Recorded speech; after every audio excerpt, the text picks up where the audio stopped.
প্রশ্নে বলেছে একটি বিক্রেতার 40টি বই ও খাতার গড় মূল্য 31.25 টাকা। বই ও খাতার গড় মূল্য যথাক্রমে 60 টাকা ও 14 টাকা। বিক্রেতার কাছে বইয়ের সংখ্যা কত? দেখো, দুটো জিনিস তার কাছে রয়েছে, বই আছে, খাতা। বইয়ের একটা গড় দাম হচ্ছে 60 টাকা, আর খাতার যদি একটা দাম দেখো সেটা হচ্ছে 14 টাকা। কিন্তু দুটি যদি মিক্স করে দিই তাহলে গড় দাম কত বের হয়? সেটা হয় 31.25 টাকা। বাস কোনাকুনি বিয়োগ করো। 60 থেকে 31 বিয়োগ করে দাও, তাহলে পাবে 29। তার মানে এটা হবে 28.75। ঠিক আছে, দশমিক তুলে দিলাম আমি। এখান থেকে 14 বিয়োগ করে দাও।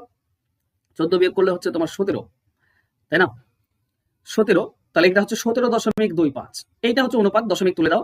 আচ্ছা, 25 দিয়ে কাটো। এটাকে 25 দিয়ে কাটলে কত পাচ্ছ? 150। 6 দিয়ে 150, 225, 25 9, 169 পাচ্ছ। এটা 25 দিয়ে কাটলে 1 থাকছে 3, 37, 1 12, 115। ওকে, এরপরে কত দিয়ে কাটা যাবে?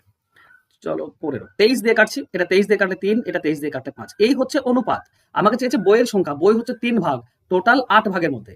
তো 8 ভাগের মধ্যে 3 ভাগ, 40 এর মধ্যে কত? 15টি। এটাই তো উত্তর। অ্যান্সার হবে অপশন সি। আশা করছি বুঝতে পেরেছো। এখানে এলিগেশন মেথডটাই হচ্ছে সবথেকে ইজিয়েস্ট মেথড, যেখানে তুমি খুব সহজে অ্যান্সার বের করতে পারবে। ওকে, আশা করছি বুঝতে পেরেছো। ভালো লাগলে অবশ্যই লাইক করে দিও। ধন্যবাদ।